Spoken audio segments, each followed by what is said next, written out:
Daniel and Claire Matthews seemed like the perfect couple, respected, admired, and envied by their neighbors. But behind their picture-perfect marriage, Daniel was hiding a dark secret.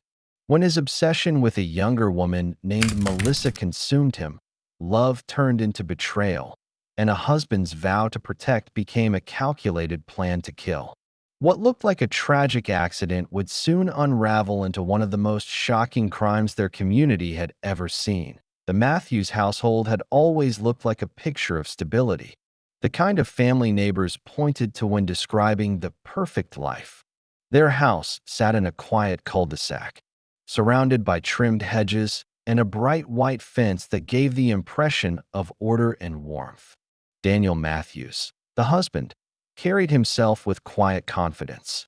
He was the man in a pressed suit, leaving for work each morning with a briefcase in hand and a polite wave to the neighbors.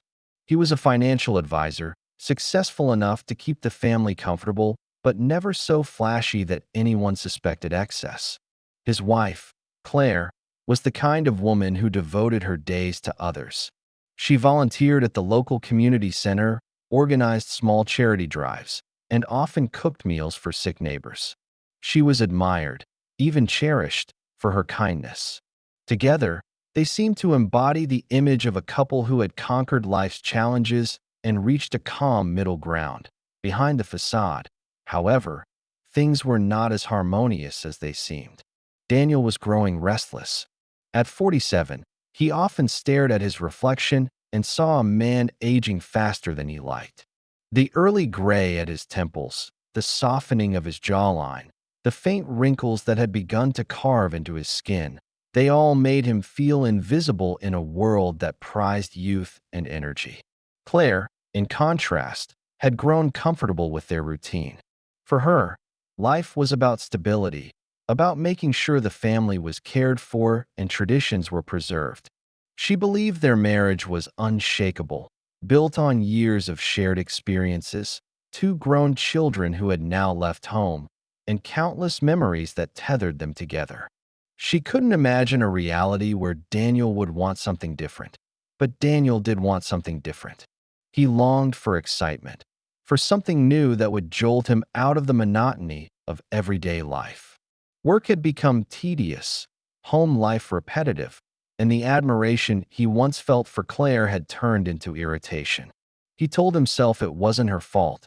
She hadn't changed, but he had. Still, instead of confronting these feelings, he buried them. At first, it was harmless distraction, longer hours at work, unnecessary business trips, excuses to stay away from home. Claire noticed, but she attributed it to stress. She encouraged him to rest more, to take weekends off, never realizing these were moments when he was deliberately distancing himself from her. The community continued to see only the polished image.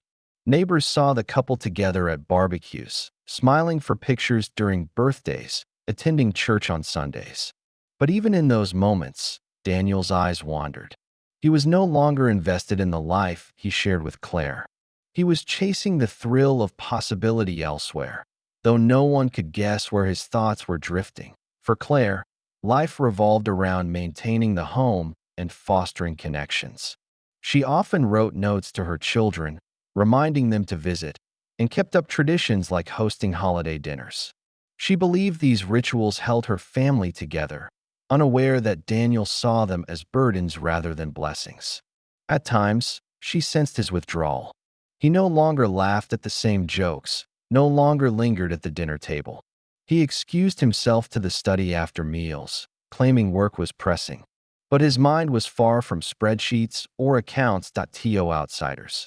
Daniel's fatigue could be explained by career demands, but those closest to him sensed something shifting. Friends sometimes caught a glimpse of his distraction, as though he were present in body but absent in thought. His polite smiles seemed rehearsed, his conversations shallow. The man who once engaged enthusiastically about sports or travel now responded with vague nods and quick deflections. Claire, loyal and trusting, never suspected betrayal. She believed her husband was a man of integrity, one who would never harm her. She clung to the belief that marriages went through phases and that their quiet distance would pass. She doubled her efforts to reignite closeness, suggesting vacations, cooking his favorite meals, leaving notes for him in his briefcase. But each attempt met a wall of indifference. Daniel had already crossed a line in his mind, a place where he imagined a different life, one that excluded her. The Matthews marriage, to the world, appeared untouchable. Their children called on weekends, their neighbors waved warmly, and their friends admired how steady they seemed compared to couples who had divorced long ago. Yet behind closed doors, a slow, poisonous rift was spreading. Daniel's restlessness was no longer just a private struggle. It was becoming dangerous, reshaping his thoughts in ways even he didn't fully understand. Every morning, as Daniel buttoned his shirt and straightened his tie, he felt the suffocating weight of pretense. The man who kissed his wife goodbye was not a devoted husband, but an actor rehearsing a role he no longer wanted to play. Claire's trust and devotion blinded her to the storm quietly brewing, a storm that would soon shatter the illusion of perfection that had defined their life for more than 2 decades. And while no one in the quiet neighborhood could have predicted the tragedy that lay ahead, the first cracks in the Matthews marriage were already showing, hidden beneath polite smiles and suburban order. The life that seemed so picture-perfect was, in truth, the beginning of a nightmare that would end in betrayal, obsession, and death. Daniel's growing dissatisfaction did not remain contained within silent thoughts for long. The longer he tried to suppress his cravings for something new, the more reckless he became. At his workplace, where he was admired for his discipline and professionalism, he found himself breaking his own rules. He lingered around the younger employees, offering them advice that stretched far beyond finance. What started as harmless mentoring turned into subtle flirtation, until one particular connection changed everything. Melissa, a recent hire in Daniel's office, was in her late 20s, ambitious and eager to climb the career ladder. She looked up to Daniel at first, seeing him as a mentor who could guide her through the competitive world of finance. Daniel, flattered by the attention, basked in her admiration. Their conversations grew personal, spilling beyond office hours into texts and late-night calls.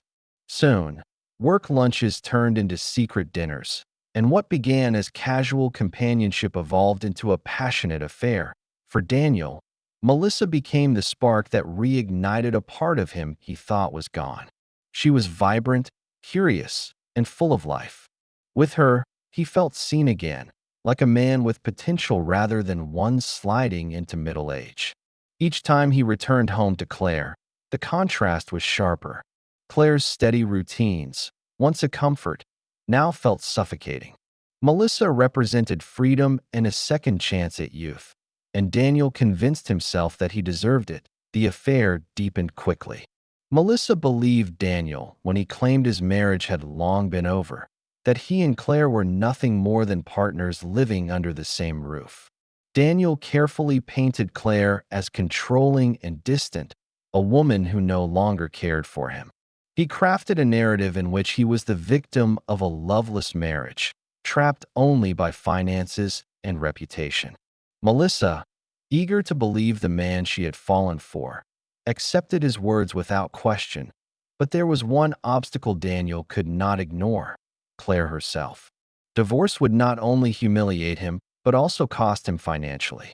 Much of his success was intertwined with Claire's careful management of their home and finances. They shared accounts, assets, and investments. Claire had a reputation in the community that Daniel valued. To walk away would mean losing not just money, but also the admiration of neighbors and clients who saw him as a family man. He imagined the whispers, the raised eyebrows, the judgment that would follow him everywhere. To him, the price was too high, yet Melissa began pressing for commitment. She grew impatient with the secrecy, tired of hiding in the shadows of Daniel's double life. She wanted a future where they could live openly as a couple. She asked questions Daniel didn't want to answer, When would he leave Claire? When would they start their life together? Each time he promised it would be soon, that the pieces just needed to fall into place. But behind the promises, his mind was churning with darker thoughts. Daniel's frustration hardened into obsession. He began seeing Claire not as his wife, but as an obstacle standing in the way of his happiness. Every smile she gave him felt like a chain. Every family dinner, every attempt she made to show her love, only deepened his resentment. He told himself that she would never understand, that she would never let him go without a fight. In his distorted logic, he began to believe that removing her entirely was the only way forward. He started making preparations under the guise of practicality. He suggested they increase her life insurance policy, framing it as a way to protect their children should anything happen. Claire, ever trusting, agreed without hesitation, proud of her husband's foresight. Daniel began searching online for sedatives, methods of poisoning, ways to stage an accident. These searches were careful at first, done late at night on a private browser, but over time he grew careless. Emboldened by the fantasy of what life with Melissa would be once Claire was out of the picture. Meanwhile, Melissa remained unaware of the dangerous direction his thoughts were taking. She dreamed of a home together, of vacations and new beginnings, of escaping the shadows of secrecy. She did not know that Daniel's mind was already crafting a plan where her dreams would only come true through tragedy. Claire noticed her husband's distance, but misread the signs. She thought his stress at work was worsening, that his distracted behavior was the result of financial pressures. She tried to comfort him with small gestures, cooking his favorite meals, encouraging him to take time off, suggesting weekends away. Each effort only pushed Daniel further into his fantasy with Melissa. In his mind, Claire was not a loving wife trying to mend the cracks. She was a reminder of the life he desperately wanted to escape. As weeks turned into months, the double life consumed Daniel. To Claire, he remained a husband slipping further into silence. To Melissa, he was a man on the brink of freeing himself. To himself, he was someone standing at a crossroads, torn between the safety of his old life and the promise of a thrilling new one. The tension inside him grew unbearable, twisting into something dangerous, something irreversible. And in that quiet storm of lies and obsession, Daniel made a choice that would lead not just to betrayal, but to murder. Daniel's decision to kill his wife was not sudden, but the result of months of careful plotting. Once the idea had rooted itself in his mind, he nurtured it like a secret seed. Every detail of Claire's life, from her routines to her habits, became part of his calculations. He observed her with an unnerving calm, noting what time she took her baths, how much wine she drank in the evenings, and which medications she trusted for headaches or sleepless nights. To anyone else, he seemed like a husband paying attention, but in truth, he was collecting information for murder. His first step was to make sure that if anything happened to Claire, he would benefit. The life insurance policy he had convinced her to expand had recently been finalized, guaranteeing him a substantial payout if she died. He had rehearsed the conversation with her many times, presenting it as a responsible act for their children's future. Claire never questioned his reasoning. She trusted his financial expertise, believing he always acted in their best interest. To Daniel, this trust was not sacred but exploitable. Once the paperwork was complete, he turned his focus to method. He didn't want a violent scene. There could be no bruises, no obvious struggle. It had to look like an accident, something tragic but explainable. He combed through articles about accidental deaths in households, studying the most believable scenarios. Drowning, he realized, offered both plausibility and convenience.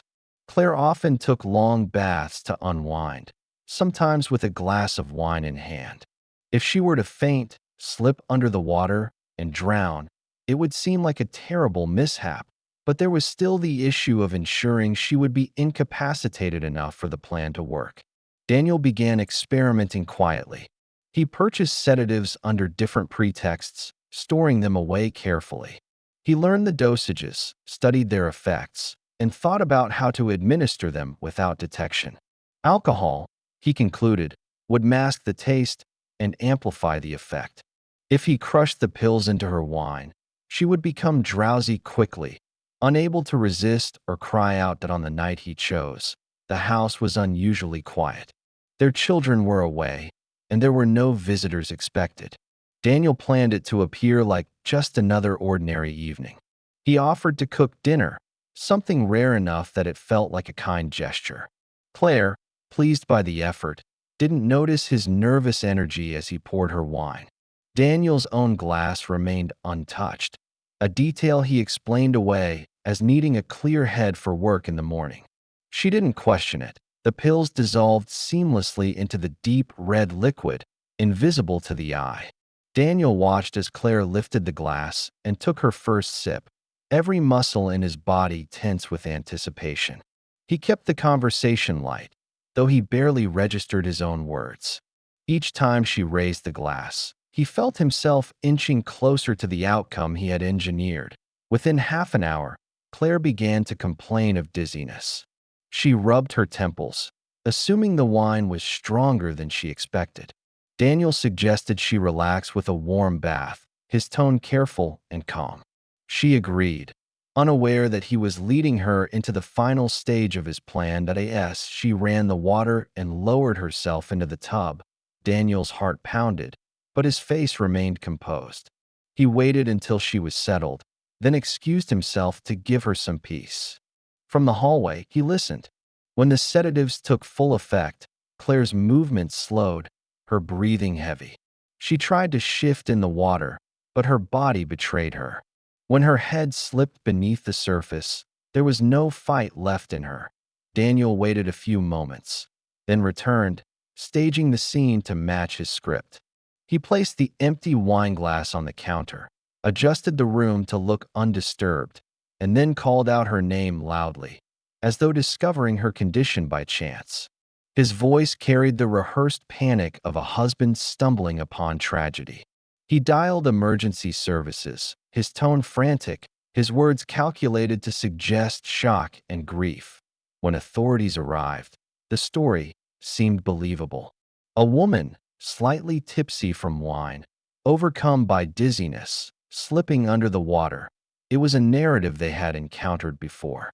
Daniel played his part flawlessly, his eyes red as though from tears, his hands shaking just enough to convey devastation. Neighbors who gathered outside murmured in sympathy, believing they had witnessed a heartbreaking accident. But even in that moment, when it seemed he had succeeded, Daniel's mind was elsewhere. He was already thinking of Melissa, of the future that lay ahead now that Claire was gone. He imagined life without the constraints of his marriage, the freedom to start fresh. He told himself it had all been necessary, that the ends justified the means. For a time, his plan appeared perfect. The death certificate listed drowning as the cause. The insurance company prepared to process the claim. Friends and family sent condolences, praising Daniel for his strength during such an unimaginable loss. He received sympathy rather than suspicion, compassion instead of scrutiny. Yet beneath the polished surface of his deception, small cracks were beginning to form. Claire's family grieved deeply, but her sister in particular could not reconcile the story with what she knew of Claire's habits and fears.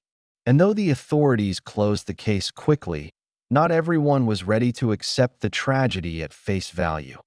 Daniel had carried out his plan with precision, but in the shadows, questions lingered. The perfect crime, it seemed, was not as flawless as he believed. In the days following Claire's death, the Matthews home became a place of hushed voices and heavy silence. Neighbors dropped off casseroles, friends left flowers at the doorstep, and the community mourned alongside Daniel. He played his role with precision, standing at the front door with a solemn face, thanking each visitor for their kindness. To many, he seemed like a man shattered by tragedy, yet dignified in his grief. Behind the closed doors, however, Daniel felt an unsettling sense of relief. The plan he had built so carefully had gone off without a flaw, and for the first time in months, he believed he could see a new life unfolding before him. Melissa lingered quietly in the background, careful not to draw attention. She sent Daniel late-night messages filled with sympathy and promises of the future they had whispered about in secret. Daniel reassured her that it was only a matter of time before they could be together openly. He imagined himself free of the burdens he had carried, no longer bound by a marriage he had come to despise. But even in his newfound freedom, he underestimated how closely others were watching. Claire's sister, Margaret, felt the story did not sit right. She had grown up alongside Claire, knew her fears and her habits better than anyone. Since childhood, Claire had hated bathtubs. A near-drowning incident when she was 7 had left her cautious around deep water. Margaret knew she only ever took quick showers and avoided long baths whenever possible. The thought that Claire would settle into a tub with a full glass of wine seemed impossible. At first, she tried to quiet her doubts, telling herself grief might be distorting her memory. But the more she considered it, the more uneasy she felt. Her suspicions grew when she noticed how quickly Daniel seemed to move forward. Barely a few weeks after Claire's funeral, he began selling some of her personal belongings. Jewelry, clothing, even small mementos that held sentimental value were packed away without hesitation. He justified it as a way to cope, to avoid constant reminders of his loss. But to Margaret it felt rushed, almost as though he were eager to erase Claire's presence. The police had originally closed the case, ruling the death as accidental drowning compounded by alcohol. Yet when Margaret voiced her concerns to them, they agreed to take another look, if only to put her mind at ease. Toxicology reports were reviewed more closely. Traces of substances were detected in Claire's system, not fully consistent with alcohol alone. While not immediately conclusive, the results raised quiet questions among investigators. If Claire had indeed been drugged, it suggested that her death was not the simple accident it first appeared to be. Detectives began discreetly observing Daniel's behavior. They noted his frequent visits to Melissa, often spotted together at restaurants far from town. While it wasn't unusual for widowers to seek comfort, the timing seemed suspiciously fast. The fact that Melissa was a younger woman from Daniel's workplace added another layer of intrigue. Slowly, whispers began to circulate. Neighbors who had once comforted Daniel started questioning his choices. Why had he not taken more time to mourn? Why was he already discussing new financial ventures, even as condolences continued to arrive? Daniel, for his part, believed he was untouchable. He carried himself with confidence, convincing himself that Margaret's suspicions were nothing more than grief-fueled paranoia. He ignored the subtle shift in how people looked at him, brushing off their quiet judgments as jealousy or misunderstanding. He told himself that once the insurance payout was finalized, he and Melissa would leave behind the town and start over somewhere new. But the insurance claim itself drew scrutiny. The sizable policy that Daniel had recently encouraged Claire to sign caught the attention of adjusters, who flagged the case for review. It wasn't unusual for companies to investigate large claims, especially when the circumstances of death seemed slightly unusual. Investigators working on behalf of the insurer contacted local authorities to confirm details, reopening doors Daniel thought had been sealed shut. But Margaret's persistence also played a crucial role. She gathered photographs, journals, and testimony from friends to prove that Claire avoided baths whenever possible. She showed messages where Claire joked about her dislike of tubs, evidence that made the official story less credible. Her determination pushed detectives to dig deeper, comparing timelines and interviewing those who had seen Daniel's behavior in the weeks before and after the incident. What they found added to the unease. Daniel had conducted unusual internet searches on his home computer, queries about sedatives and accidental drownings. Receipts showed purchases of medication he had no prescription for. Combined with his suspiciously close relationship with Melissa, The puzzle pieces began aligning in a way that pointed to deliberate planning. Daniel, oblivious to the tightening net, continued weaving his future plans. He met with Melissa to discuss trips they would take, homes they would buy, and the life they would finally share out in the open. He felt triumphant, convinced that the world saw him as a grieving widower, while secretly he had outsmarted them all. What he failed to recognize was that each move he made only deepened the cracks in his story. By the time detectives had enough inconsistencies to warrant a formal investigation, the whispers had grown into open doubt. Friends who had once pitted him now kept their distance. Family members who had embraced him after Claire's death began questioning his sincerity. And though Daniel still walked freely, the truth was slowly circling him, drawing closer with each discovery. What he thought was the perfect crime was beginning to unravel, piece by piece. Under the weight of secrets too heavy to keep buried, the unraveling of Daniel's carefully constructed facade came faster than he anticipated. While he carried on with his outward life, smiling politely in public, whispering promises to Melissa in private, investigators were assembling a damning case against him. Every seemingly minor inconsistency grew into something larger when examined closely. The toxicology report revealed sedatives Claire had never been prescribed. The life insurance paperwork raised questions about motive, and his internet search history became an incriminating trail of intent. Each piece by itself could have been explained away, but together they formed a picture that was impossible to ignore. Detectives visited him under the pretense of tying up loose ends. They asked about Claire's medical history, her drinking habits, her routine at home. Daniel answered with the confidence of a man who believed he had already outsmarted them. Yet his words betrayed him. He claimed Claire enjoyed long baths, but relatives had already testified otherwise. He suggested she had been under stress and might have self-medicated, but her doctors confirmed she had no prescriptions. The more he spoke, the deeper he dug himself into suspicion. Meanwhile, Melissa began to feel the weight of their secret. At first, she had been thrilled by Daniel's promises of a shared life, but as weeks turned into months and investigators started circling, she grew anxious. She noticed how often his name was whispered around the office, how colleagues exchanged glances when he walked by. The thrill of their relationship turned sour, replaced by fear of being exposed. She hadn't known what Daniel was planning, but she knew now that she was tied to him in ways that could destroy her own future. Her nervous messages to him became more frequent, her tone more desperate. Daniel reassured her again and again, but even he began to sense that their dream was slipping away. The turning point came when investigators gained access to his computer. The records of his searches, though partially deleted, had been recovered. Phrases like untraceable sedatives, how to stage a drowning, and life insurance payout timeline stood out starkly against his claims of innocence.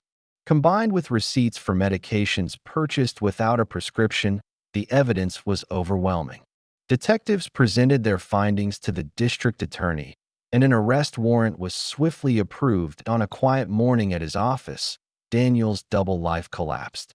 Officers arrived unannounced, handcuffing him as stunned employees looked on. His calm exterior shattered for the first time, his face drained of color as he was led out in front of colleagues who had once respected him. The news spread quickly through the community, sending shockwaves through the same neighborhood that had once admired the Matthews family. The grieving widower was now the accused murderer. The trial was swift but brutal. Prosecutors laid out their case meticulously, presenting the jury with a narrative of betrayal, greed, and cold calculation. They described how Daniel had manipulated Claire into signing the increased insurance policy, how he had poisoned her drink with sedatives, and how he had staged her death to look like an accident. They showed the jury his internet searches, his purchases, and the timeline of his affair with Melissa. Each detail chipped away at the illusion Daniel had tried to maintain. Claire's sister, Margaret, sat through every day of the proceedings, her eyes fixed on the man she once called family. Her testimony about Claire's lifelong fear of baths was powerful, making the jury see just how implausible the accident had been. Neighbors who once pitied Daniel now took the stand to describe his strangely detached behavior after Claire's death and his rushed attempts to sell her belongings. The picture that emerged was one of a man not broken by grief, but consumed by selfish desire. Daniel's defense tried to paint him as a husband overwhelmed by tragedy, insisting the evidence was circumstantial. They argued that his internet searches were harmless curiosity, that the sedatives in Claire's system could have been accidental, that his relationship with Melissa had nothing to do with his wife's death. But the jury was unconvinced.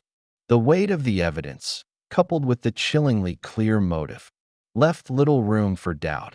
When the verdict was read, guilty of first-degree murder, Daniel sat motionless, his expression blank as though the reality of his downfall had finally caught up to him. He was sentenced to life in prison without the possibility of parole, the dreams of a new life with Melissa vanishing in an instant. Melissa herself was never charged, but she carried the stigma of being the woman at the center of a deadly affair. She left town quietly, her career in ruins, her name whispered with pity and suspicion. For Claire's family, justice was a hollow comfort. Nothing could bring back the woman they had lost, the sister, mother, and friend whose life had been taken so cruelly. Margaret, though relieved to see Daniel held accountable, often wondered how Claire had remained blind to his darkness. She found herself replaying their last conversations, searching for signs she had missed. The community, too, was left scarred. The Matthews family, once the symbol of stability, had become a grim reminder that appearances can be dangerously deceiving. Behind the trimmed hedges and polite smiles, there had been secrets, betrayals, and a plot that ended in murder. Daniel's story became a cautionary tale, spoken of in hushed tones as neighbors passed the house where it all began. It stood as a monument to the illusion of perfection, a reminder that even the most ordinary lives can hide the darkest truths. And in the end, Daniel himself became the proof that obsession and greed will eventually destroy everything, even the very freedom he thought he had secured.